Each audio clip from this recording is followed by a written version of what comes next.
tengo aquí a uno de sus representantes que todos los lunes nos pone así a tino un resumen semanal en este circo político para saber qué estuvo pasando en la Argentina principalmente y también si podemos abarcar y tocar algún otro punto del hemisferio de la Latinoamérica o de algo, también lo hace. Es el señor Nicolás Castillo Abad. ¿Qué tal? Bienvenido, Nico. Hola, Buen mi día, amigo. Mali. ¿Cómo andás? Muy ¿Todo bien. Feliz lunes. Igualmente, ¿cómo arrancaste la semana? ¿Bien? Bendecidos, los dos. Bendecidos. Después del viernes. Somos dos seres de luz Pero ahora. por supuesto, sí, estuvimos ahí en San Cayetano viviendo esa experiencia. Así que, bueno, antes que nada, por supuesto, mandarle un abrazo gigante a nuestros hermanos colombianos que están pasando obviamente un día bastante complicado. Abelardo de la Espriella ya convocó un comité de emergencia porque, bueno, fue realmente muy fuerte el terremoto y ya inclusive hay reportes de... están buscando gente debajo de escombros. O sea que, bueno, efectivamente en las próximas horas podemos tener confirmación de víctimas. Ojalá que no, pero bueno, una noticia también que justamente impacta a esta hora de la mañana. Eso lo quería decir por un lado, pero bueno, sí, una semana con no muchísima información política. ¿No? Imagínate todo lo que pasó. Pero hay una persona que no la pasó bien la semana pasada.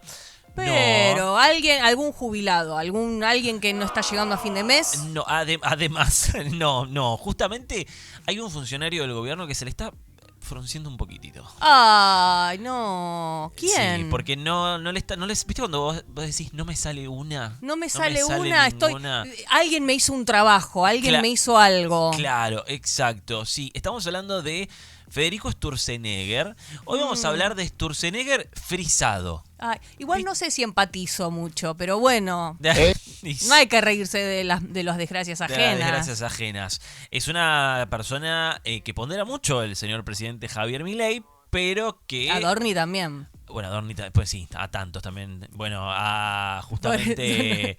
¿Cómo se llamaba? A Spert. Ni hablar. También, por eso. Yo la gente que banca es como... permitime dudar. Totalmente. Hoy vamos a hablar de Sturzenegger frisado. ¿Por qué? ¿Por qué? Guay. Está complicado porque... Ay, mira, lo tenemos en imagen. Sí. El gobierno me parece que lo va a meter en el freezer por un tiempito porque la semana pasada acumuló 2 derrotas. Y ya el gobierno dijo, bueno, ya que las cosas no te están saliendo bien, vamos a aplicar algunos cambios, cierta verticalidad, la vamos a explicar bien en qué consiste, pero por un lado, Sturzenegger tuvo la derrota justamente del conflicto de los prácticos. La semana pasada hubo un paro muy importante. ¿Un trabajo práctico que no aprobó? ¿Qué sería? Mira, ahora pues yo también aprendí la semana pasada que eran los prácticos, que era el practicaje. Pues una modalidad es el practicaje, ahora lo vamos a hablar, paro muy importante en los puertos de todo el país de la semana pasada, y ni hablar también lo que fue la media sanción de la ley de inviolabilidad de la propiedad privada, pero una derrota igualmente para el gobierno porque prácticamente pasó a diputados la mitad del proyecto. Sí. Lo de la venta de tierras se sacó, lo de la ley de manejo del fuego se sacó, lo de el registro... ¡Afuera! Exacto, lo del registro de barrios populares también se sacó. ¡Afuera! Todo afuera. Entonces ya viene bastante golpeado. Flacucho el proyecto. Sí. Y aparte, él es el ministro de Desregulación y Transformación del Estado. Es el que crea... ¿Para qué me llaman? Después lo que hago no sirve nada. Después no pasa nada. Claro. Exacto. Si te parece, vamos a empezar justamente con el tema de los prácticos. Sí, por favor, desasname. Vamos a aprender todos juntos, efectivamente, qué es esto que pasó la semana pasada y que realmente tuvo un impacto en la economía muy fuerte.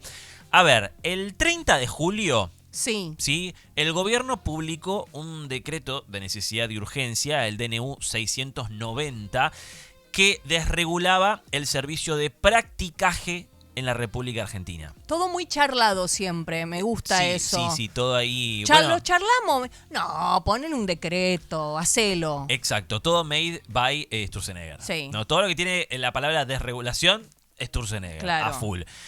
Ahora, el practicaje, atención con esto, el practicaje es el servicio por el cual un práctico, ¿sí?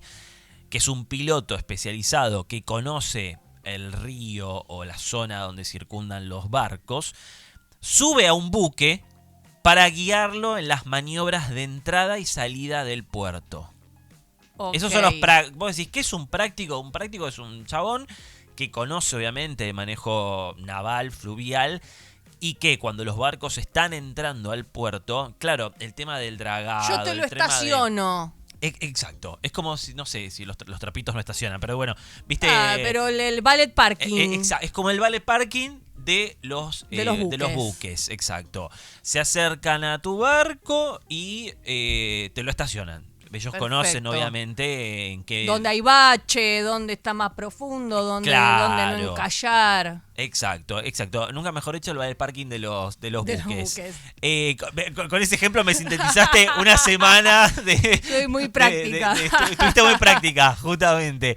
Vos sabés que en Argentina es obligatorio la tarea del practicaje hace décadas, justamente por razones de seguridad, para que no se hunda ningún barco. No, aparte que queda encallado y te sale más caro después sacarlo que... Exacto. Me imagino yo, no sé. Bueno, este DNU desregulaba esta actividad, obviamente que eliminaba un montón de cosas, eliminaba la cantidad de prácticos habilitados. También en este caso, que era quizás un punto más grave, permitía que capitanes extranjeros puedan prescindir de la tarea de los prácticos en ciertos casos y, bueno, acreditaban experiencia en la ruta, dominio del inglés, y también se habilitaban determinadas excepciones para capitanes locales con certificados de conocimiento de la zona en situaciones de crisis. Y también en este caso se exigía a través de este decreto una suerte de transparencia tarifaria. En este caso era con una publicación mensual de precios y se disponía que la Agencia Nacional de Puertos y Vías Navegables fijara tarifas máximas que incluyeran, bueno, todos los conceptos sin cobro adicionales. Básicamente, para traducirlo al español, el decreto lo que hacía era quitarle una suerte de estorbo a los buques, sobre todo el extranjero, que vienen a comerciar, a traer mercancías. Bueno, ni hablar el tema de las importaciones, ¿no? Porque esto obviamente levantó mucha polvareda, porque obviamente desde la Asociación de Practicantes, creo que SOMU también del Sindicato de Trabajadores Portuarios, claro, pusieron el grito en el cielo porque obviamente esto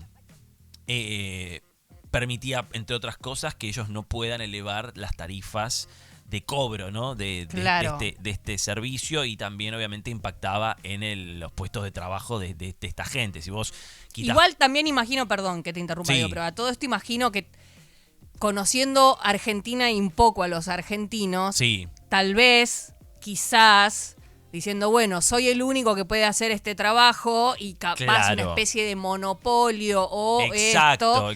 Tal vez también había, pero por ahí no es la mejor manera la que querían hacer, porque también diciendo una cosa, dice la otra, ¿quién regula que el capitán que dice, no, pero yo te comí, no te lo conozco, te lo hago siempre, que realmente lo haga si todo este tiempo lo estuvo haciendo un práctico? Entonces ¿quién controla a ese que dice?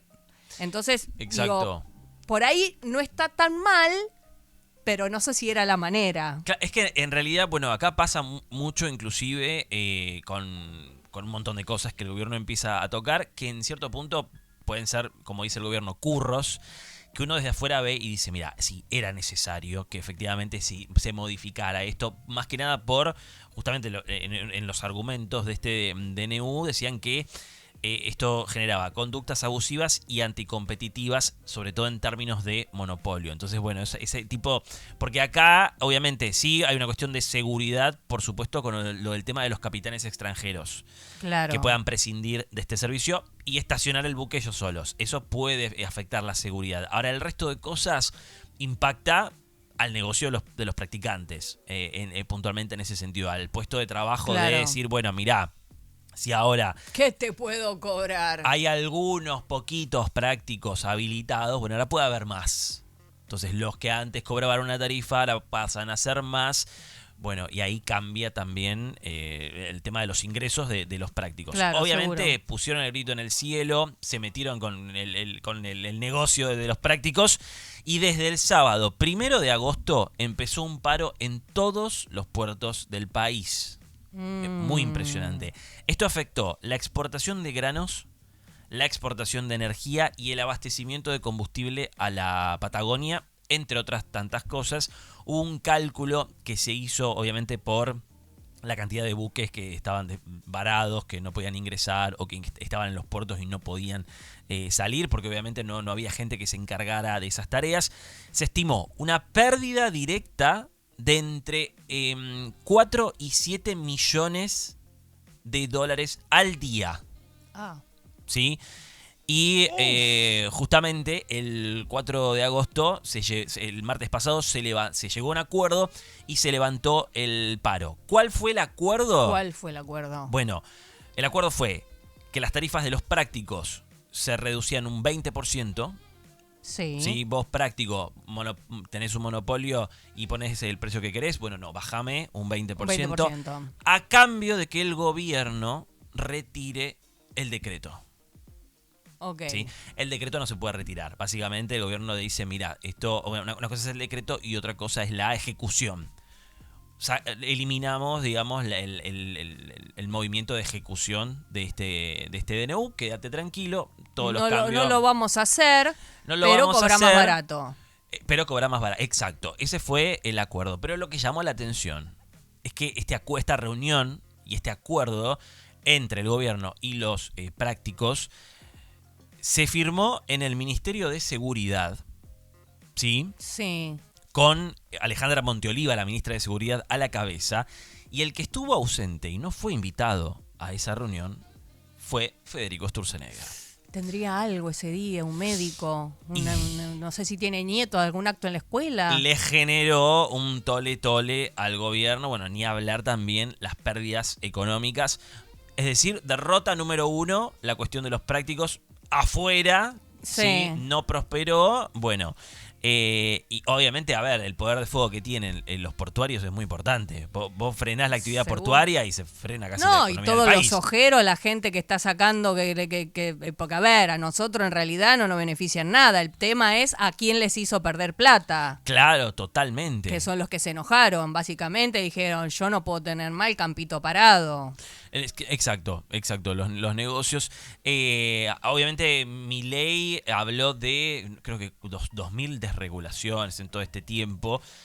Y obviamente muchas pasan a veces sin pena ni gloria. Unas van directo al Congreso en formatos de leyes. Sí. Y otras como esta se publican en el boletín oficial. Si no tienen respuesta de la contraparte, claro, pasan. Si no te enterás, exacto, pasa. Si la contraparte no protesta, queda ahí y nosotros a veces ni nos enteramos. Claro, ¿no? Sí, la mayoría de las cosas. Básicamente. Entonces, pero bueno, obviamente esa fue la derrota número 1 de Federico Sturzenegger. Y la derrota número 2, bueno, ni hablar lo que fue ya el día jueves la votación en el Senado de la ley de inviolabilidad de la propiedad privada. Venimos hablando de esto hace un montón de tiempo. Por suerte. Por suerte, es un tema que se recontra instaló. ¿Sabes en qué momento? Esto es un dato de color. ¿Sabes a partir de qué momento el gobierno se dio cuenta que había perdido la discusión? ¿En qué momento? ¿Cuando estábamos todos en la plaza? No, 2 días antes. ¿Hace cuándo? Se habló mucho, esto lo contó el periodista Nacho Girón la semana pasada, que habla con funcionarios de Casa Rosada. En Casa Rosada se habló mucho del efecto Tini. Uh-huh. El efecto Tini-Stoessel, que para muchos puede ser una boludez. Pero no. Pero fue un ejemplo muy claro de lo que estaba pasando a nivel discusión social.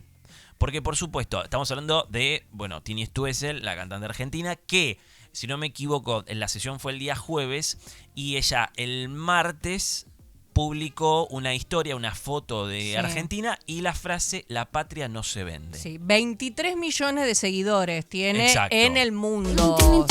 Exacto, la triple T, techo, tierra y trabajo.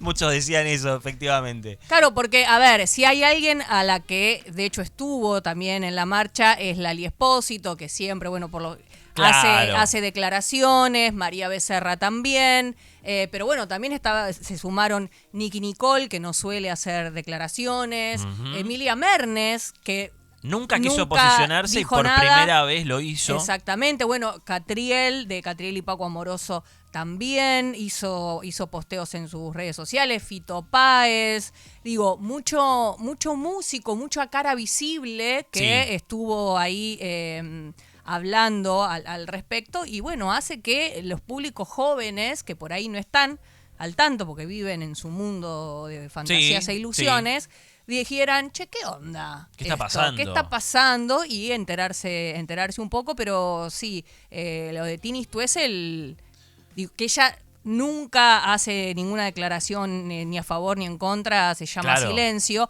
Y sé que fue cuestionada también porque ella, el Futura, este festival que ella estuvo haciendo, lo hizo justamente en Tecnópolis. Sí. Y con inversión del Banco Nación. Con inversión del Banco Nación, el streaming. El streaming también, la casa streaming, que estuvo transmitiendo los recitales en vivo, tiene el patrocinio del Banco Nación atrás. Yo no sabía que el Banco Nación sponsoreaba el streaming, pero bueno, evidentemente sí. Entonces es como, che, ¿qué onda esta piba? ¿Qué pasó acá? Mordió la mano que le da de comer, dijeron. Bueno, claro, por eso generó también, obviamente, mucho malestar en el gobierno. Aparte, recordemos que en el Futura de Tecnópolis fue Karina Milei. Una de las tantas noches que tocó fue Karina Milei. Había mucha sintonía, sobre todo con Alejandro Stoessel, que es el padre y productor de Tini. Entonces, claro, el gobierno dijo, a ver, perdimos. La reacción de Lali era esperable. Fito Páez, ni hablar. Hasta el Licha Martínez de la selección, que también publicó lo mismo. O sea, había gente que el gobierno ya esperaba. Ahora, Emilia Mernes y Tini salen a decir, la patria no se vende. Y ni hablar que la semana pasada hubo, la serie de recitales de Rosalía. Hubo una fecha en la cual el público mismo se puso a cantar La patria no se vende y Rosalía acompañó ese canto. Y hubo la última fecha, creo que estuvo Taichu en el confesionario. Sí. Y también dijo La patria no se vende. O sea, a través del concierto de Rosalía, ese reclamo de La patria no se vende salió a todo el mundo. También tuvo repercusiones internacionales. Y el gobierno dijo, la discusión ya la perdimos. Sí, veníamos de lo de Malvinas también aparte, ¿no? Que fue un punto muy discutido. Muy importante. Yo creo que sin la bandera de Malvinas no hubiese sido tan grande el reclamo social por lo de la venta de tierras. Seguro. Para mí fue como un parteaguas con el tema de la soberanía, ¿no? Iba a quedar muy poco coherente para todo el público mundialista futbolero estar cantando por los pibes de Malvinas y después no querer defender que vendan la tierra. Es como, ponte de acuerdo. Claro, exacto, sí, y obviamente también ese sentimiento de argentinidad y de mancomunión que quedó después del Mundial, la campaña ante Argentina y todo eso, hizo que efectivamente el tema de la venta de tierras cobrara un protagonismo inusitado que hasta un día después del partido de la selección contra Inglaterra, nadie se había enterado absolutamente de nada. Y de ahí es que empieza efectivamente a discutirse este tema. Pero, ¿qué pasó? A ver, de nuevo una derrota de Federico Sturzenegger. Porque este proyecto de inviolabilidad de la propiedad privada es de autoría de Sturzenegger. Se mandó al Senado en marzo. Sí, cuando recién abrían las sesiones, ponele. Exacto, recién, inclusive lo había anunciado Javier Milei en su discurso de apertura. Y tuvo dictamen en mayo. También pasó un tiempito. Ahora, su votación fue suspendida 4 veces. O sea, 4 veces este proyecto entró al recinto del Senado. Y como no estaban los votos, no estaba el consenso político, no se pudo tratar. Entonces se fue pateando.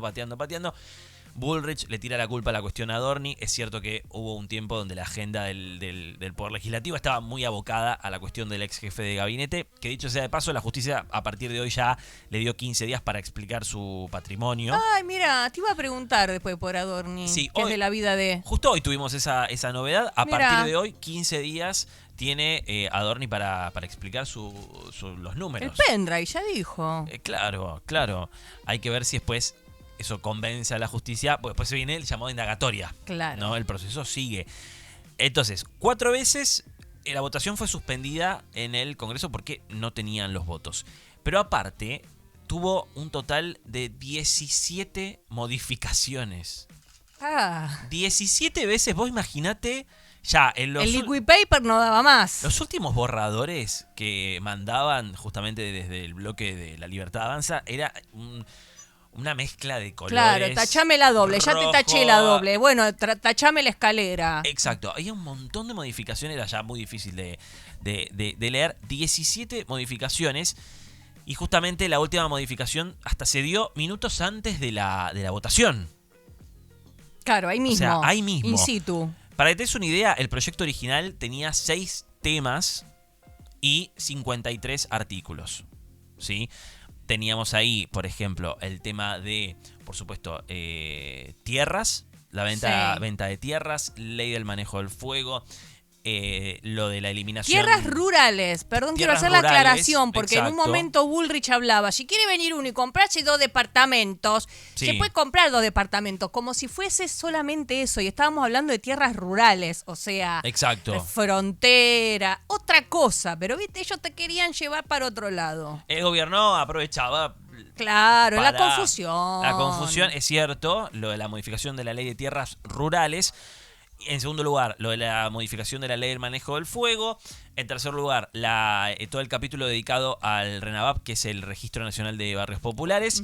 Y después quedó, modificaciones al registro de la propiedad, expropiaciones y desalojos. ¿Sí? Esos eran los 6 temas. Ahí teníamos un total de 53 artículos. Bueno, de 6 temas se terminó votando un dictamen con 3 temas, recortaron el 50%, y 37 artículos. ¿Sí? O sea, se redujo un montón. Ya en comisión le habían sacado lo del tema del Registro Nacional de Barrios Populares. Ahí la oposición logró que efectivamente ese capítulo se quitara. Un día antes de la sesión, el día miércoles, el gobierno dijo, bueno, tema tierras, estamos hinchados ya con lo que toda la polémica, lo sacamos. Claro. ¿Por qué no tenían los votos?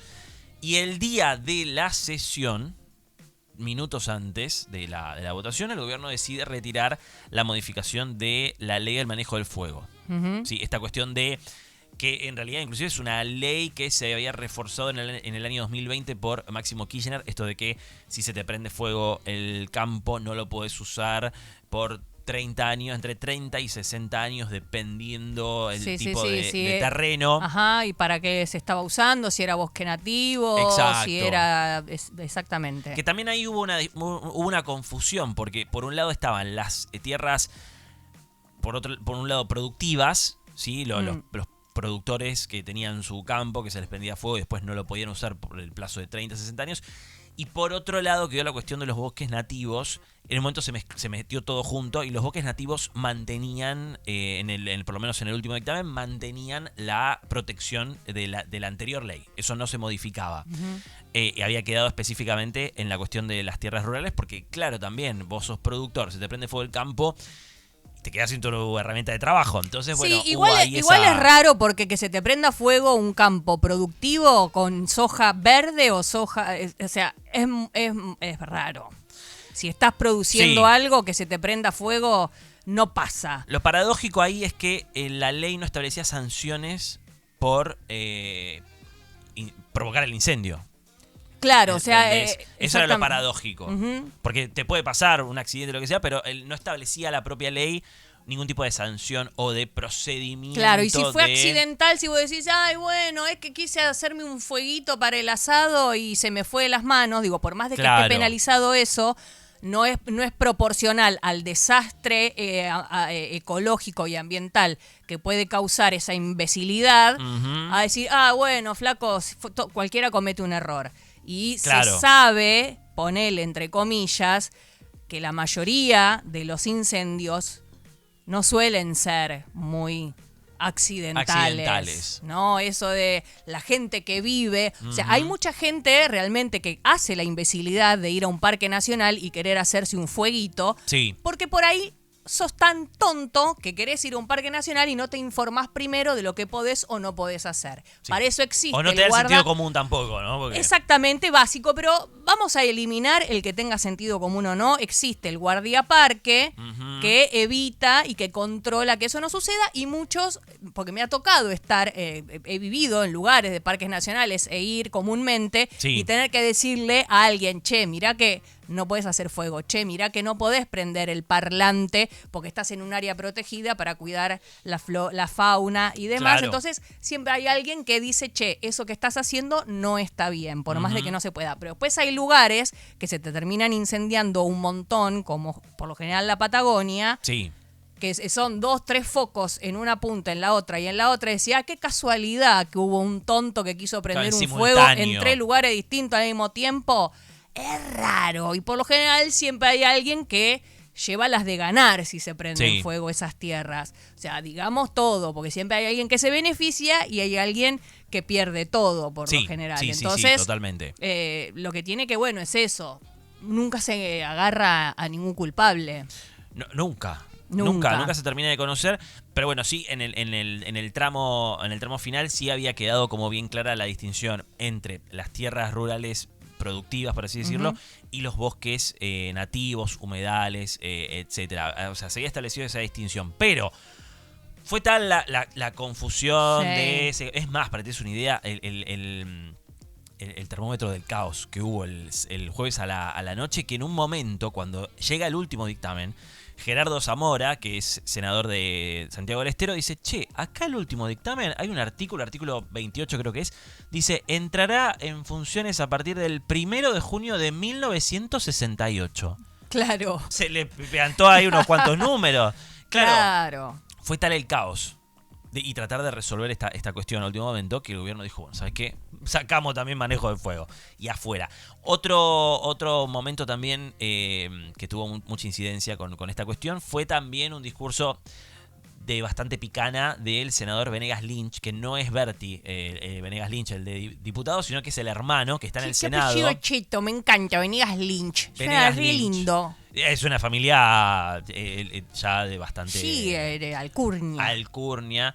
Quiero contar algo. Nosotros lo entrevistamos a Berti Venegas Lynch en Berti. Código. Berti Venegas Lynch, qué lindo suena. Lo entrevistamos 2, 3 veces. Hay que decir, en términos de como productor, un copado el tipo. Pero hizo una metáfora en la primera entrevista que le hicimos, que fue como... no me acuerdo a qué tenía que ver, pero dijo, es como si vienen y entran a nuestras casas, se toman nuestro whisky, se sienten... Y yo dije... Es como, viste, la metáfora muy de la casa como... ¿Quién va a empatizar con esa metáfora? Claro. Digo, mi casa no es así, ¿no? Un brandy se te fuma tu puro. Tus habanos, dijo, tus habanos, no sé claro. qué. Nada más cercano al pueblo. Esa descripción de su casa me llamó mucho la atención. Pero bueno, dato aparte, no estamos hablando de Berti Venegas Lynch. No. Sino que estamos hablando del hermano, que es senador por Entre Ríos y que habló justamente y tildó de tibios a los aliados. Y los aliados... ¿En serio? Los aliados dijeron, encima que nosotros tratamos de ayudarte, nos chicaneás y nos decís tibio, ¿sabes qué? Ahora no te apoyamos. No te voto nada. No te voto nada. Bullrich estaba recaliente, fue a casi querer sopapearlo a Venegas Lynch. Para decirle, escúchame, flaco, estamos acá discutiendo, negociando hasta el último momento para tener los votos. Y bueno, pero es la soberbia, ¿no? Cuando te pasas de pueblos, pasa efectivamente estas cosas. Se pusieron, valga la redundancia, se pusieron de culo a los senadores, a los gobernadores también. Ya lo vas a entender. Y ahí es que, bueno, dijeron, bueno, sacamos todo esto. ¿Qué más quieren? ¿Qué más quieren? No votemos nada, nos vamos a casa, hagamos un asado, tomemos Fernet. Exacto. Y a resumidas cuentas, para cerrar esta partecita, lo que quedó del proyecto de inviolabilidad de la propiedad privada salió con media sanción del Senado, 37 votos a favor contra 33 votos en contra.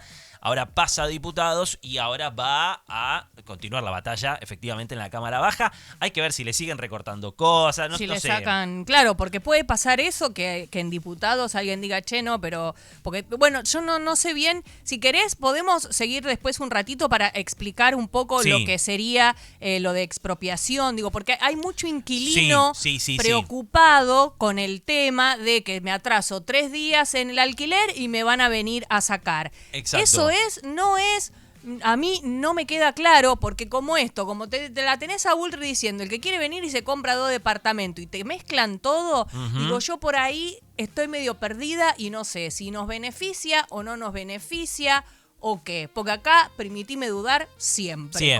Como consigna. Sí, chiquitito, para cerrar la cuestión Sturzenegger, claro, Sí. el gobierno ya dijo, mira, esta semana la verdad que te la mandaste, no salió nada de lo tuyo, casi nada de lo tuyo. Entonces ahora el gobierno dijo, de ahora en más, los proyectos que se mandan al Congreso tienen que pasar sí o sí por la mesa política.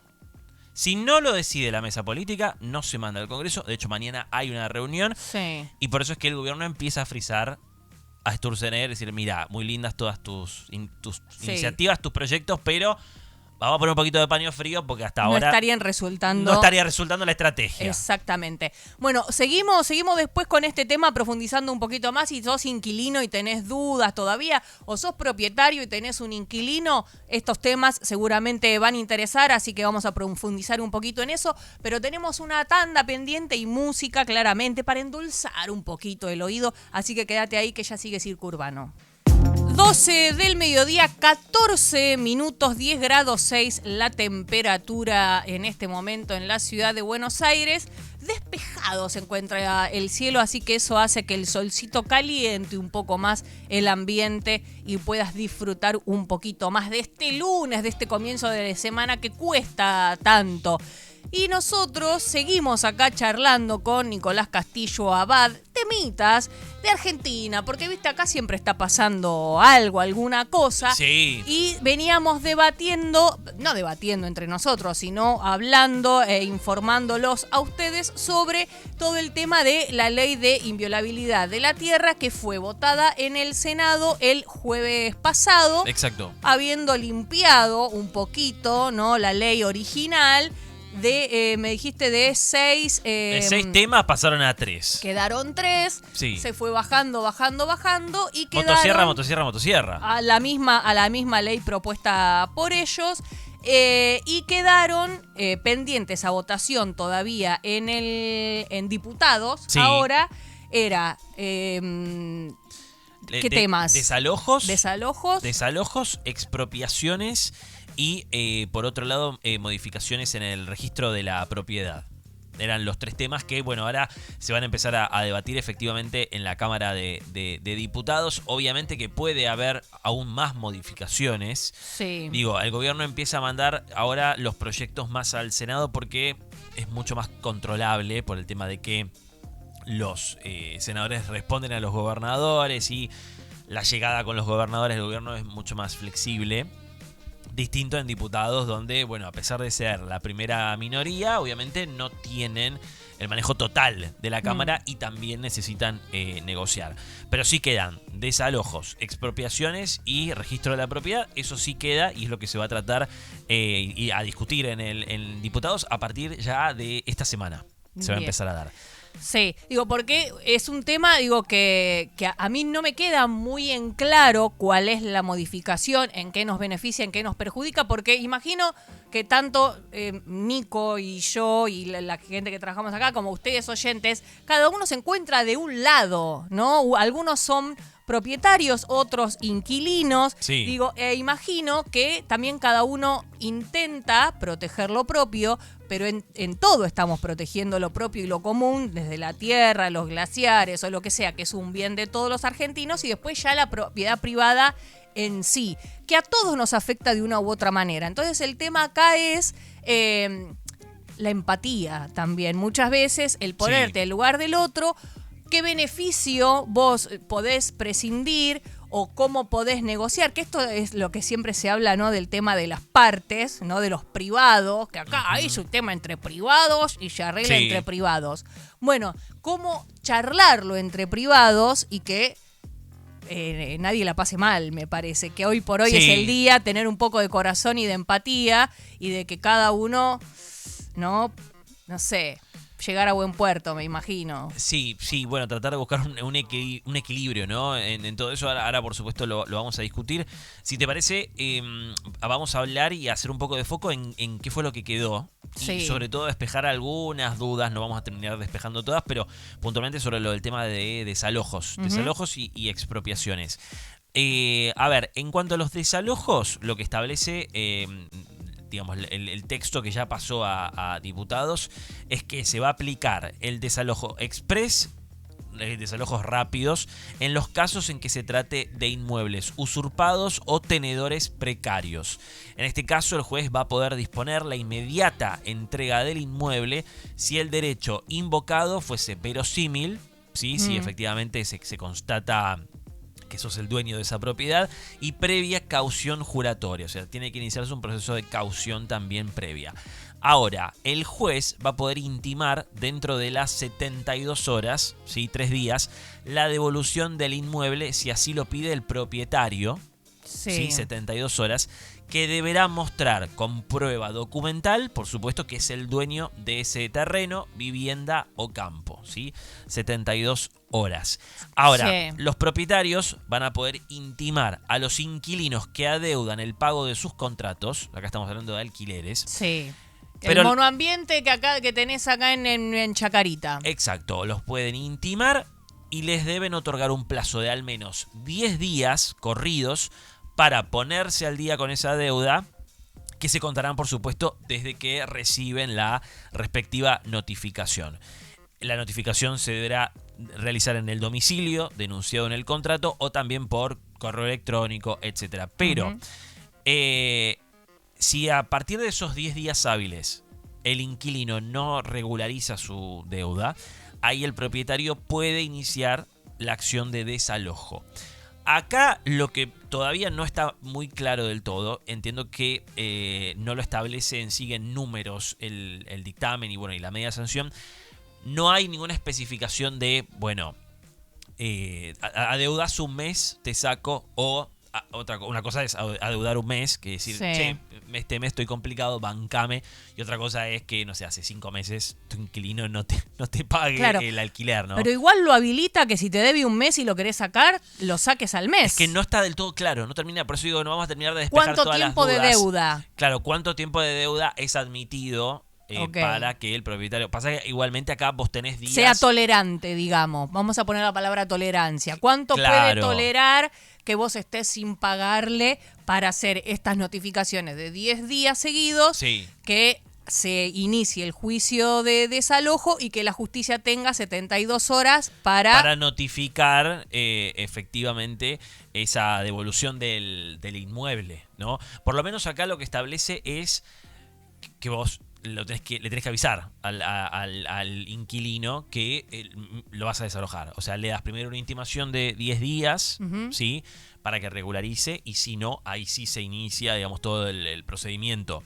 Claro. En ese sentido para el desalojo, ¿sí? 10 días de corrido. Pero el propietario no puede negarse a recibir las llaves ni poner condiciones para aceptarlas, aunque puede dejar asentado por escrito que quedan deudas pendientes para reclamar después.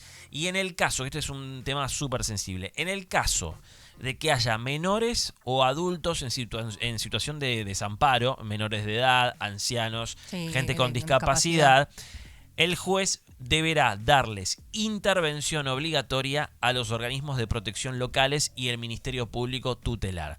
En un momento estaba la discusión de, si hay menores, ancianos o discapacitados, se frena todo el proceso. En definitiva, después no. La salida decorosa de este debate fue, que se convoque a los organismos... Que se haga cargo el Estado. A los organismos de protección, claro, exacto. Pero no es que ahí se frena ese eventual desalojo. Va a ocurrir igual, nada más que ahora el Estado se va a tener que hacer cargo de esas personas, cómo resuelve la situación de vivienda de esas personas. Exacto.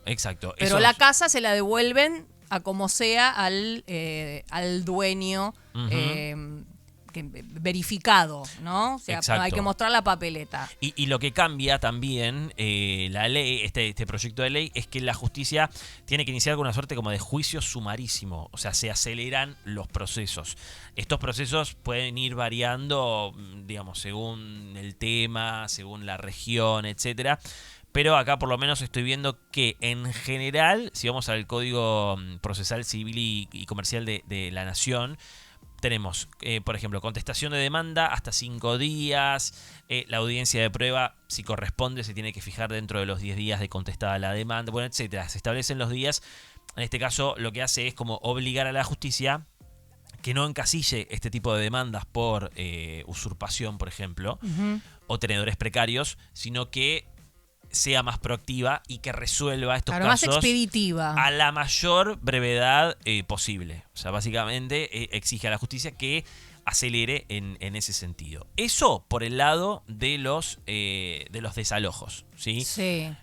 Obviamente habrá que después ver la letra chica, esta cuestión de, bueno, cuántos meses tengo que adeudar de alquiler para que me rajen. Para que me rajen. Y otra Claro. que estaba pensando, digo, ¿a cómo está la Argentina? ¿El sistema judicial está preparado para resolver cosas en 2 o 3 días? Y bueno, es que en realidad no, o sea, la notificación es en 72 horas. Pero hay que ver cuánto va a demandar todo ese proceso. Puede ser Claro. 15 días, puede ser un mes, pero así todo, Así todo. el estado de la justicia, es cierto, no sé si da para... Claro, hay que pensar en el general, ¿no? Porque después hay que llevarlo a la práctica. Y podés cubrir eso, podés cubrir con el Estado qué hacer con esa gente que desalojás, o lo mandamos a la calle, que duerman en la Claro, calle, y después claro. va Jorge Macri, lo levanta y va de provincia a capital, de un cajero a una plaza, ¿no?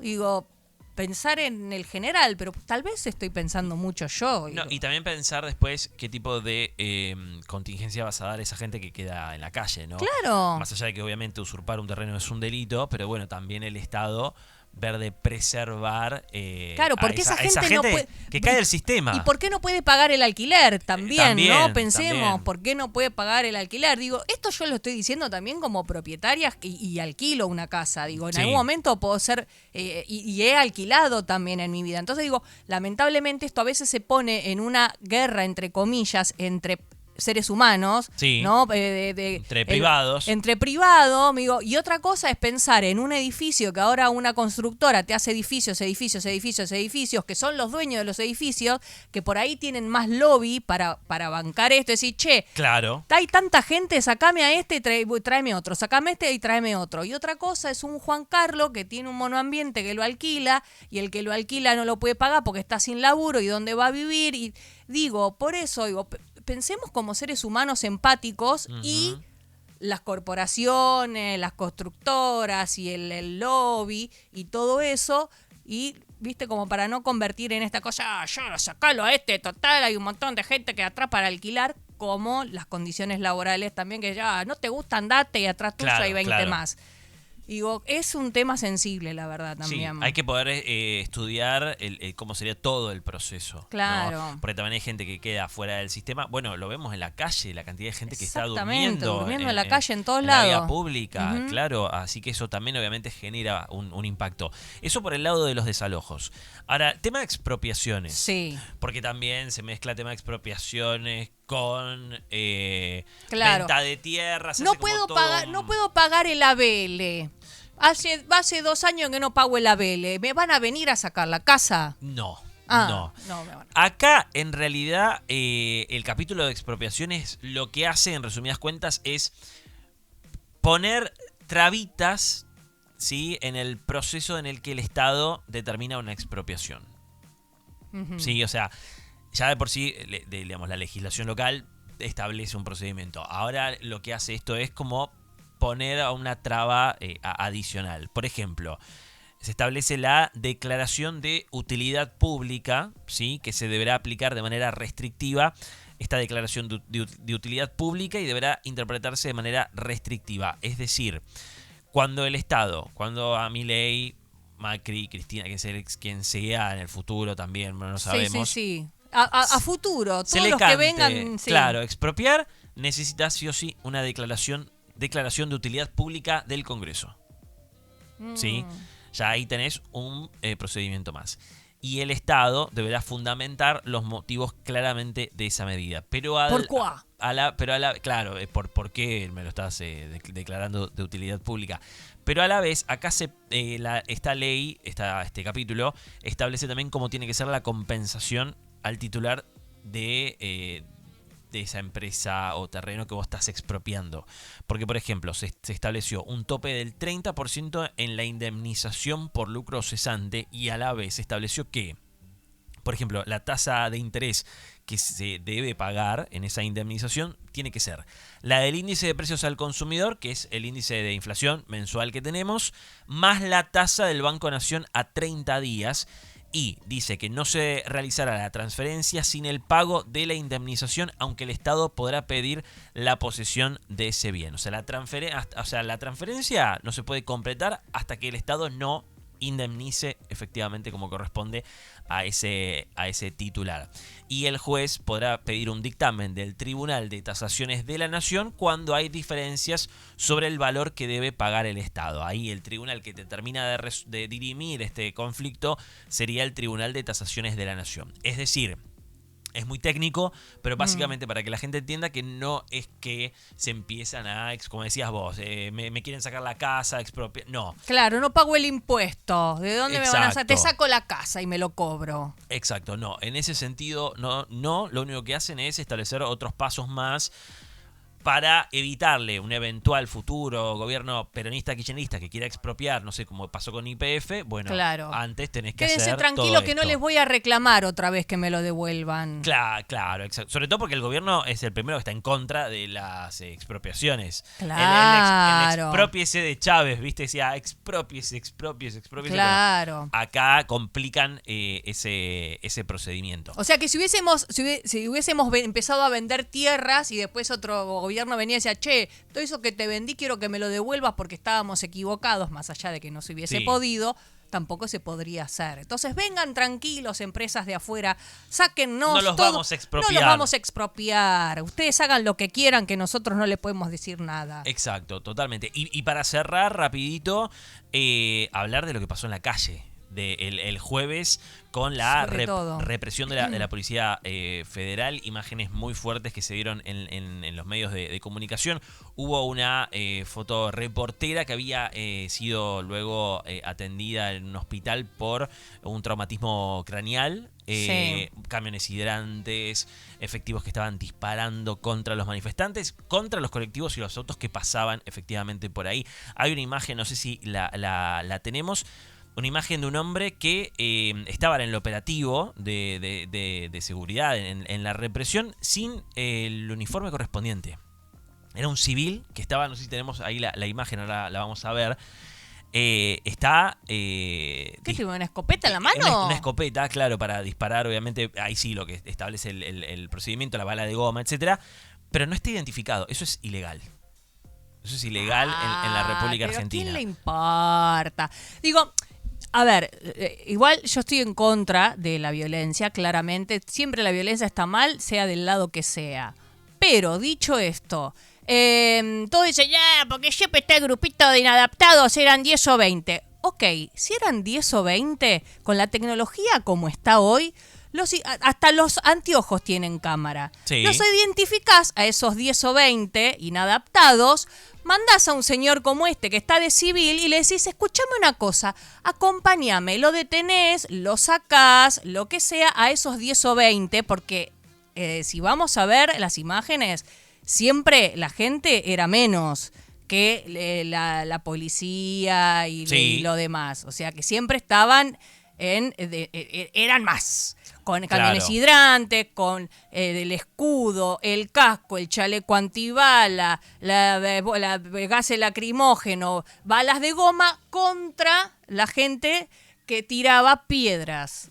Uh-huh. Rompía baldosas. Bueno, porque yo vi que hicieron el cálculo de baldosas rotas. ¿Cuánto sale cada baldosa? Cada baldosa sale 100.000 pesos. Oh, por Dios, rompieron 100.000 pesos en baldosas. ¿Sabés cuánto sale el gas lacrimógeno? ¿Cuánto? Entre 230.000 y 290.000 pesos argentinos. Uh-huh. O sea, que como ciudadana elijo comprar baldosas y no gases lacrimógenos. O sea que prefiero que mi dinero sea para pagar las baldosas que rompió la gente para defenderse. Yo elijo decir la palabra defenderse de las agresiones de la policía. En la Patagonia hay gente que a los mapuches se les dice, para denigrarlo, mapuche tira piedra, porque desde la época de Roca, lo único que tenían los mapuches para defenderse eran piedras. Por eso hoy en día se les dice mapuche tira piedra. Entonces, para mí, la gente se defendía rompiendo baldosas y tirándoselas a la policía que estaba con los camiones hidrantes, los escudos, los chalecos antibala, los cascos, y la gente tenía banderas argentinas en las manos. Lo digo esto porque yo estuve ahí, sé lo que vi, y dicho esto, está mal. Sí, está mal que la gente haya querido tirar una valla, ponele que estuvo mal. Pero ¿quién estaba con más cosas para defenderse o atacar? Qué sé yo, digo esto porque que no sea una lucha de personas contra personas, porque a la policía el sueldo se lo pagamos nosotros con nuestros impuestos. Están para defendernos, no para atacarnos, se supone. Lo digo como persona que estuvo en la plaza, porque yo llegué a mi casa y tenía el teléfono estallado de amigos y familiares preguntándome si estaba bien, porque estaban preocupados por mí porque sabían que yo estaba en la plaza. Claro. ¿Ok? Así que a mí me podría haber pasado, porque yo estuve ahí. O sea que a mí me podrían haber roto la cabeza con una granada, con una cosa de esta, porque la policía no tiraba para el suelo, tiraba a la altura. Después no digan, ay, no, Bueno, porque... tenemos el caso de Pablo Grillo, ¿no? Exactamente, esta fotógrafa, ¿por qué tenía un en la cabeza? O sea, digamos todo, yo lo digo porque estuve ahí. Así que nada, dicho esto, podría haber sido yo que hoy podría haber estado internada con una fractura en el cráneo o cualquier otra cosa. La policía no empatizo, perdón, les soy sincera. Sé que hay policías que estuvieron internados, pero es el riesgo que corren, ¿o no? Digo, es el riesgo que corren con el trabajo que tienen. Igual que un bombero que se quema en un coso, digo, es el riesgo que corren, ¿no? Dejen un Uber, como diría Fantino, si no quieren correr el riesgo. Acá lo que pasó fundamentalmente es que no... Si bien en otros momentos siempre obviamente las movilizaciones están los inadaptados que arrancan justamente... Porque hay que decir que los que tiran piedras y todo no es la gente no, para nada. Va en reclamo de sea la causa que sea, ¿no? Siempre aparecen estos inadaptados que hacen eso y que posibilitan que la represión comience, ¿no? Sí. Acá lo que pasó, e inclusive también la reconstrucción de muchos testigos, es que esto empezó a las 5:30 de la tarde aproximadamente. No había habido ningún tipo de enfrentamiento, agresión ni nada. Y ahí ya arrancó efectivamente la represión. Lo que muchos dicen es, empezaron a las 5:30 de la tarde, porque era el horario en el que la gente empezaba a salir de sus trabajos, y para evitar que la gente se acercara efectivamente porque ya era mucha gente Congreso. La que había. Exacto, punto número 1. Y punto número 2, efectivamente estaban con los camiones hidrantes y estaban disparando inclusive contra los vehículos que estaban pasando, que no estaban en la marcha. Entonces había una intención también de que se disperse. Claro, que la gente tenga miedo. Que la gente tenga miedo, no vaya, no vuelva. Vea lo que pasa en la tele y no quiera ir. Exactamente. Eso fue efectivamente lo que pasó. Obviamente le están pidiendo explicaciones al Ministerio de Seguridad, que es el que tiene la titularidad del operativo. Ya hay presentados informes efectivamente en el Congreso. Uno es de Esteban Paulón, una solicitud para que la ministra Alejandra Monteoliva explique qué fue lo que pasó efectivamente en este operativo, que tuvo un total de 29 detenidos. ¿Sí? Y se terminó finalmente identificando a la persona que vimos recién, este civil que disparó durante el operativo de represión. Es el comisario inspector Gustavo Antonio Gauna, ¿sí? De la Policía Federal. Servidor de la patria. Argentina. Exacto, de civil, eso es ilegal, eso no se puede hacer, pero bueno, se confirmó que fue uno de los efectivos que disparó de civil y sin identificaciones durante lo sucedido en el Congreso el día jueves. Así que bueno, realmente muy, muy lamentable lo que sucedió, por supuesto muy, muy, muy polémico. Y que acompañó, obviamente, también lo que pasaba dentro del Congreso, ¿no? O sea, si es necesario que afuera se haga eso, imagínate lo que estaban haciendo adentro, ¿no? Exacto. Hay una frase específica, pero no la sé en este momento y ustedes ya saben de lo que estamos hablando. Nicolás, muchísimas gracias por este resumen semanal. Bueno, nos detuvimos, creo yo, en el punto por lo menos más importante de lo ocurrido la semana pasada. Pero bueno, nada, hay algunos temas que quedaron pendientes, pero bueno, se tratarán en otro momento. Igual de acá al lunes que viene pueden pasar millones de cosas. Mirá si tenemos tema. Muchísimas gracias, que tengas buena semana. Gracias, Mali, buena semana, cuídense. Nosotros seguimos ahí, quédense en Circo Urbano hasta las 2.